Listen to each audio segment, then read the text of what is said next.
Hello అండి. చాలామంది ఫ్రీక్వెంట్‌గా అడిగే డౌట్ ఏంటి అనంటే, ఒక్కసారి ఐవీఎఫ్ అయింది అని అనుకోండి, మళ్ళీ ఐవీఎఫ్ఏ చేయించుకోవాలా?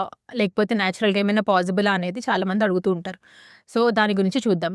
ఫస్ట్ మనము దానికి ఆన్సర్ చెప్పాలి అనంటే, అసలు మనం ఐవీఎఫ్ అనేది ఎందుకు చేశామనేది తెలుసుకోవాల్సి ఉంటది. సపోజ్ మనకిప్పుడు తనకి 2 ట్యూబ్స్ బ్లాక్ ఉన్నాయి. ట్యూబ్స్ బాలేవు. ట్యూబ్స్ లేదా వాటర్ ఉన్నాయి. ఇన్ఫెక్షన్ ఉంది అని అనుకోండి. అంటే నెక్స్ట్ ఇప్పుడు ఐవీఎఫ్ అయిందని అనుకోండి. ఫర్దర్‌గా మళ్ళీ ఐవీఎఫ్ఏ అవసరం పడుతుంది. లేదా హస్బెండ్‌కి కౌంట్ చాలా తక్కువగా ఉంది. లేదా 0 ఉంది. లేదా పేషెంట్‌కనేది ఎగ్స్ కౌంట్ చాలా తక్కువగా ఉంది. అందుకే మనం ఐవీఎఫ్ సజెస్ట్ చేశామననుకోండి. సో, ఫర్దర్‌గా మళ్ళీ కూడా ఐవీఎఫ్ఏ చేసుకునే అవకాశం అనేది అవ్వచ్చు. లేదు అన్నీ నార్మలే ఉన్నాయి. అంటే వాళ్ళు ఆల్రెడీ ఇంతకుముందు వేరే ట్రీట్మెంట్ తీసుకొని, అది ఫెయిల్ అయ్యి, ఐయూఐ చేసుకొని, ఐయూఐ కూడా ఫెయిల్ అయ్యి, అట్లాంటి వాళ్ళకి మనం ఐవీఎఫ్ చేశామననుకోండి. మనం ఫ్యూచర్‌లో లక్కీగా వాళ్ళకి నార్మల్‌గా, నేచురల్‌గా అయ్యే అవకాశం అనేది కూడా ఉంటుందండి. సో, ప్రతిసారి ఫస్ట్ ఐవీఎఫ్ అవ్వగానే సో, ఇమ్మీడియేట్‌గా ఐవీఎఫ్ అవసరం పడుతుందేమో అట్లా అయితే అలా ఏమి ఉండదు. Depending upon the reason.